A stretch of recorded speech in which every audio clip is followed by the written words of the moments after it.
The basic issue that we are facing is simple. The current status quo of limbo is not sustainable. And unless it is changed, and changed clearly and resolutely, we will have renewed ethnic violence, and the integration of Kosovo into Europe will be further delayed. There is a very positive outcome to this crisis, and that, of course, is the full integration of Kosovo as an independent, democratic, multi-ethnic country into an integrated Europe. That is the goal we seek, and that is the goal we shall achieve. There are few issues, Mr. Chairman, on which I have been as deeply engaged as the issue of Kosovo. I am convinced that the only way to address the problem of the political, economic, and social instability that plagues the Balkans and to prevent renewed violence in the region is to grapple without delay with the issue of Kosovo's final status. Under Slobodan Milosevic, the Serbian government dismantled Kosovo's political institutions. Before the breakup of the former Yugoslavia, Kosovo was an autonomous province. Under Milosevic, Kosovars were subjected to systematic persecution and discrimination. Ethnic Albanians were replaced by Serbs in most jobs. Serb-owned firms took over Albanian-owned companies, and Albanians were prohibited from purchasing or improving property. I traveled to Kosovo many times as this was taking place, so my knowledge of these facts is not book knowledge. It stems from personal, first-hand experience, as Mrs. Lantos and I made repeated trips to Kosovo. I will never forget when I spoke before, on one occasion, a large group that spontaneously gathered in the main square of Pristina in May of 1990. My wife Annette and I were greeted with joy by the people because we represented the United States of America. The crowd chanted, "USA, USA," while the Serbian police were beating Albanians at the edge of the crowd. Years later, all of us watched in horror at the mass devastation of ethnic Albanians by Serb paramilitary forces with the support of the Milosevic government.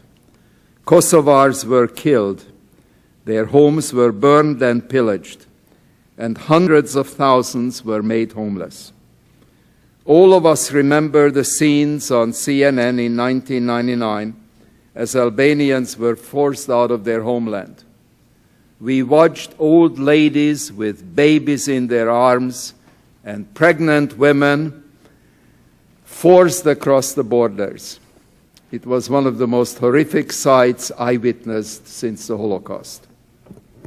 Since our successful military action, the international community has joined Kosovars in rebuilding their country, revitalizing their economy, establishing democratic institutions of self-government, and attempting to heal the scars of war.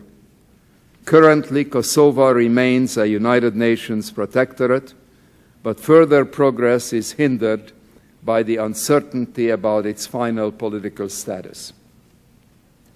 Unfortunately, Mr. Chairman, the problems continue to be extremely serious. Unemployment rate stands over 60%. The economic crisis increases the likelihood that Kosovars, 50% of whom are under the age of 25, will either enter criminal networks or will leave to find work abroad in order to survive. The perpetuation of these economic conditions heightens the potential for continued instability in the region, and this undermines our vital interests in the Balkans. Achieving genuine long-term political and economic stability requires more than reconstruction assistance. It demands a resolution of the political status of Kosovo. International private investment and even loans from the World Bank are delayed or not even considered because of questions about the long-term status of Kosovo. Mr. Chairman, you personally expressed the link with special eloquence in December of 2002, when you said, and I quote, "There will be no jobs without peace and stability in Kosovo, but there will be no peace and stability without independence." End quote. I could not agree more. And now, Ms. DioGuardi. Thank you very much. I want to thank you for your leadership in holding this hearing, and also you and Congressman Lantos for introducing House Resolution 24 supporting the United States recognition of Kosovo's independence now. I think in order to address Kosovo's current economic and political status and U.S. foreign policy in the region, looking at final status in particular, we have to talk a little bit about the history for the last 2 decades of our administration. And with all due respect to Ambassador Burns, I cannot share his pride in the 20 years of activity on the part, or I should say perhaps inactivity on the part of the administration. As Congressman Dana Rohrabacher said earlier, we're a little late. It's very good what's happening now in terms of returning to the issue of the Balkans. But when we talk about pride, I think we have to talk about the House International Relations Committee. The House International Relations Committee can be proud because it has consistently responded to the conflict in the Southeast Europe in the last century, in the current century, consistently supported aspirations for freedom and democracy on the part of peoples in the region who suffered from almost 50 years of communism, and in the case of Albanians, from racism and genocide. If you go back 18 years, when this really began, the initiative in the House, it was Congressman Lantos and then Congressman DioGuardi that introduced with 57 colleagues H. Conres 162, which exposed the egregious abuse of human rights of Kosovo's Albanians and called for justice. Now, unfortunately, at that time, the State Department, under pressure from former colleagues and American friends of Slobodan Milosevic who had worked in the region, opposed every initiative by the House. And ultimately, Congressman Lantos and DioGuardi prevailed in getting a hearing. But what we see from 1989 on, after Milosevic invades and occupies Kosovo, we see a pattern that continued for a decade, and the consequences were really quite terrible. I mean, Vukovar gets attacked, House opposes it, the International Relations Committee opposes it, the administration doesn't act. Kosovo is occupied brutally, House opposes, Congressman Lantos introduces another resolution, the administration doesn't act. Bosnia is attacked. Concentration camps were concealed. 5 members of our State Department resign in opposition. Nothing happens. The only time there was an exception was when President George Herbert Walker Bush announced his Christmas warning in 1993, warning Slobodan Milosevic that if you start to move in on Kosovo in a military way, if you wage war, then you're going to be in trouble. There'll be dire consequences. But for the most part, state has just, embraced a policy of appeasement and containment. And then in February of '98, the Christmas warning was violated. And the Serbian military and paramilitary troops attacked Kosovo, raped, pillaged, and murdered their way across the country, so that by the time the United States was forced to lead NATO airstrikes against Serbia in March '99, Serbian military and paramilitary forces had killed more than 300,000 men, women, and children in Bosnia, at least 10,000 in Kosovo. A couple thousand are still missing, and had displaced more than 4 million people in Southeast Europe. Now, there was a short period of time from March until June of '99 when the airstrikes were being conducted that Congress and the administration came together at that point and realized they were going to have to bring down Milosevic and his henchmen. And the American people broadly supported the government in that. especially as they saw Albanians being herded in cattle cars to the border and thrown into camps. However, when the war came to an end with the capitulation of Milosevic, the United States agreed to defer any decision regarding Kosovo's final status. And what you see at that point is a reemergence of the State Department's embrace of its historical Belgrade-centric attitude. And I think that the evidence, though, of the past 6 years is that delaying final status has been a mistake. And it's time for the administration to look at House Resolution 24 as the blueprint for going forward. The worst thing that's happened, I think, in the post-war period is that reactionary forces in Belgrade and in Washington have succeeded, and we heard some of this today in part, succeeded in creating in the international media and in the minds of some of our government officials that there's a false parity between the perpetrators of state-sponsored terrorism and the Albanian and Bosnian victims of genocide, between the perpetrators and some individual Albanians who retaliated against individual Serbs. And so in this period, we see that the sovereign state of Serbia has been able to miscast Albanians of the Balkans as the source of violence in the region. And one of the reasons they've been able to do it, and my colleagues, Bishop Sophie in particular, spoke about this, they've been able to portray as Albanians as Muslims in the heart of Europe. And in a post-9/11 world, they've gone further and said, well, these Muslims are a potentially terrorist force in the heart of Europe. It's easy to convince Westerners of this who are largely untutored in the realities of Eastern Europe.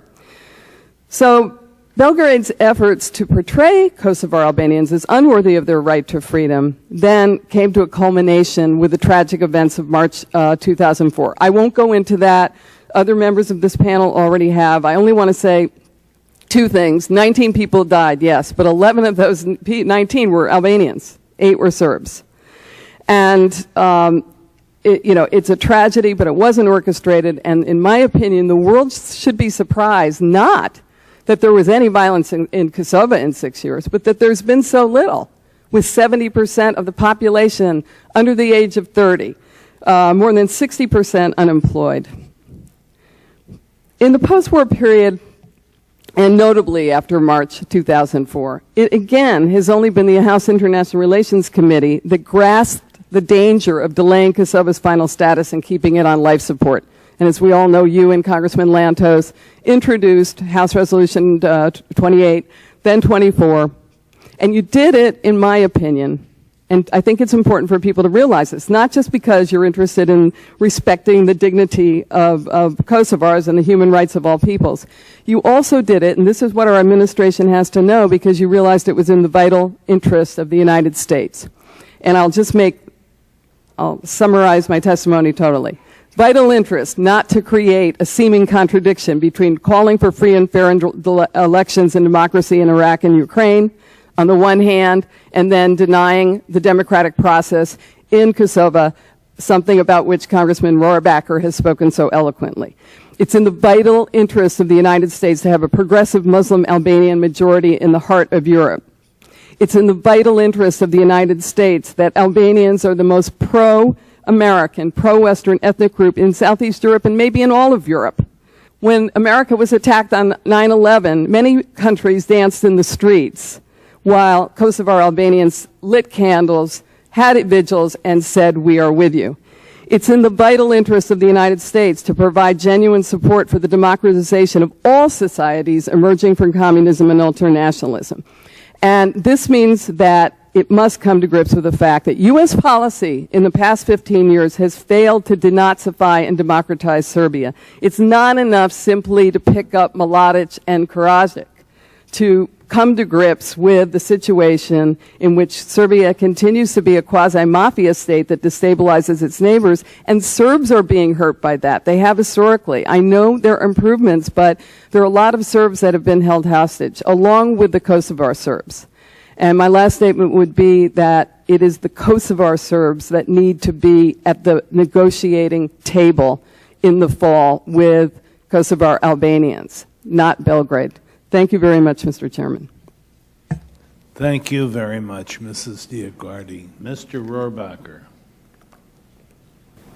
Thank you very much, Mr. Chairman. First of all, I'd like to congratulate Joe and Shirley DioGuardi for the hard work that they put out on this issue and this cause over the years. And it's been vitally important that a group of people in desperate situations in another part of the world were given direction on how to state their case and how to make sure people understood what was going on through the very complicated democratic process in the United States. So I think Joe and Shirley have done a tremendous job in making sure that we got the picture of what was going on instead of a blurred picture of what was going on there.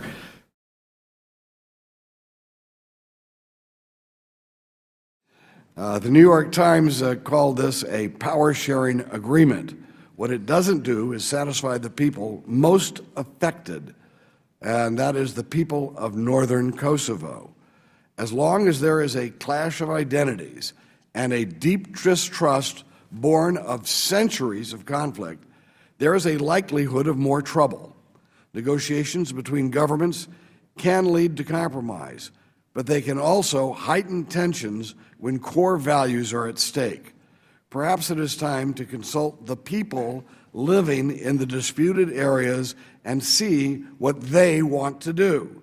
The people living in predominantly Serb areas of northern Kosovo should be allowed to vote in a referendum for which country they would like to be integrated into.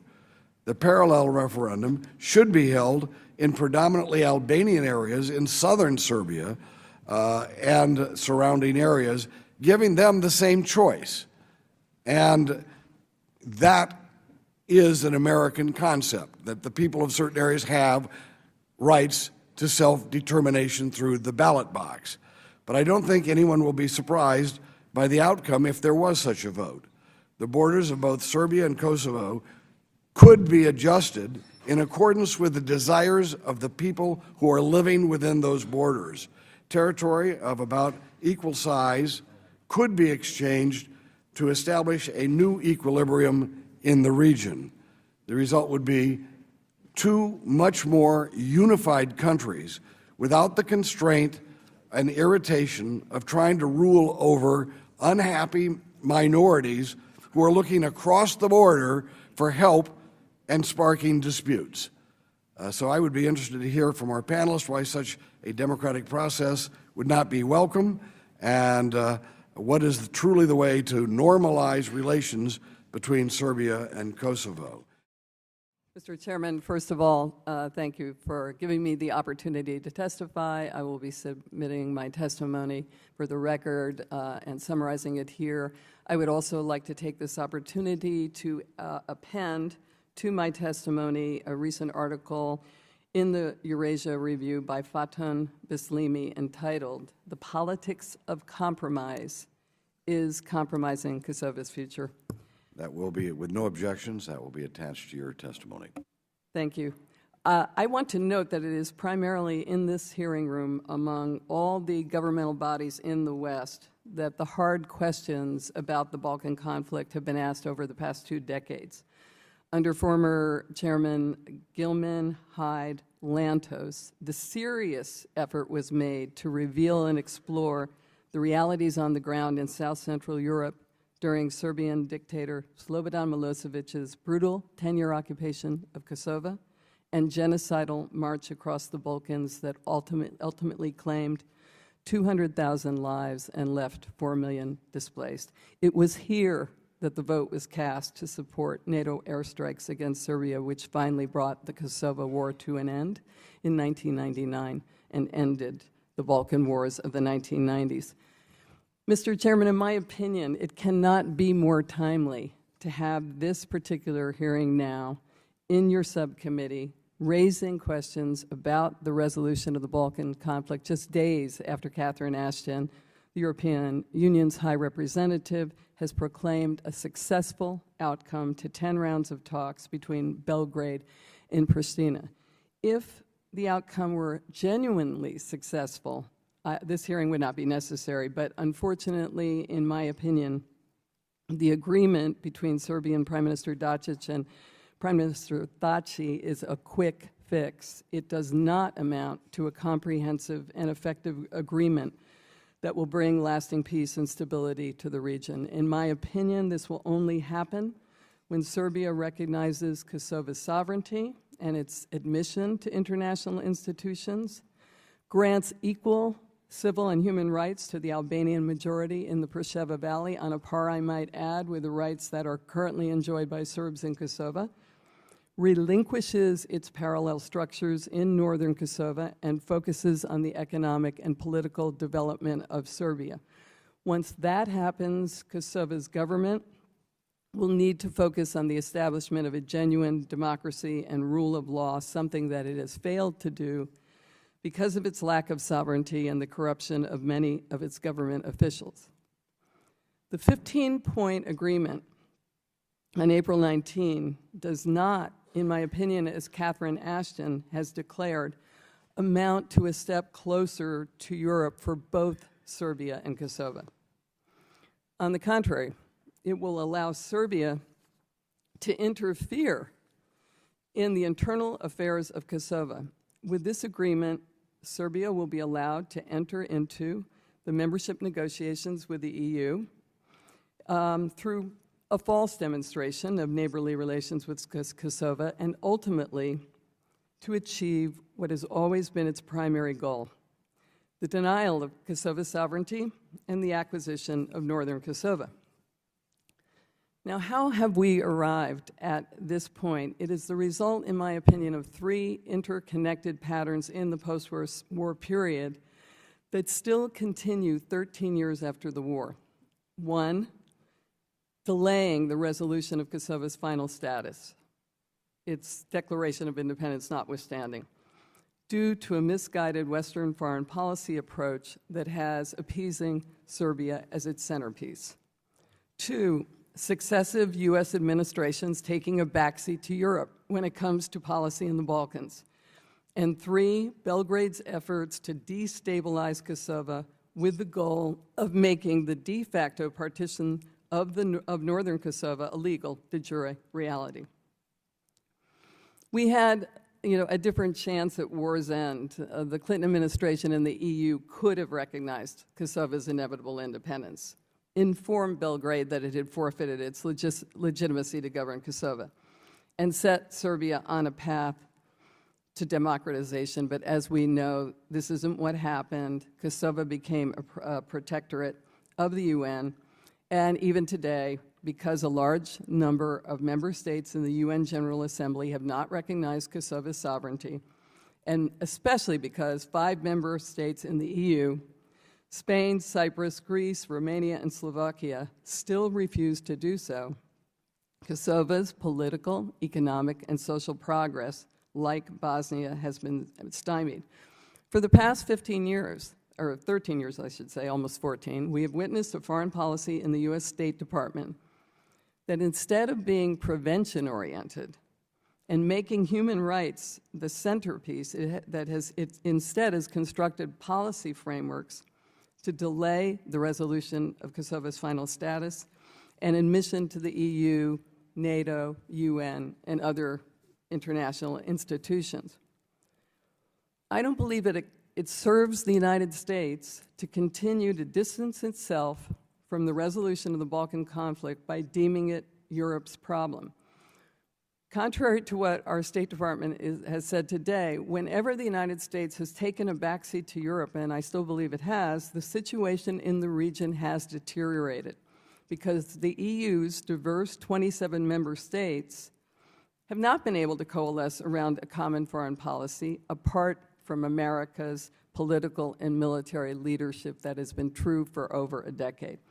The Obama administration has been publicly holding the line that the de facto partition of northern Kosovo should not become legal, but they actually haven't taken any action to back up the position. For more than 2 decades, Belgrade has been able to move into that vacuum created by the lack of unity and lack of resolve among the EU member nations, between the EU and the U.S., and all the more so because the guiding principle of the EU and our government has been appeasement.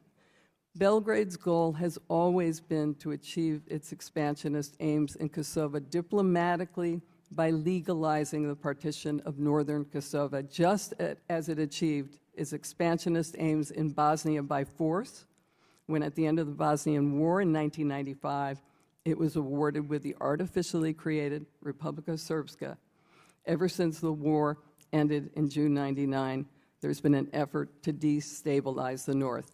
Now, and this I'll conclude, in a final push to resolve the conflict between Belgrade and Pristina in order to achieve the principle of exiting the region, the EU, with the support of the U.S. government, has proclaimed an agreement that unfortunately papers over the roots of the conflict and the realities on the ground. The Balkans are again at risk because the current agreement does not grapple with the roots of the Balkan conflict and doesn't carve out a real solution.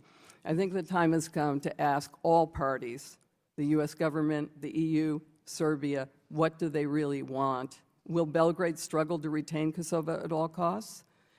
And will Serbia become part of Europe?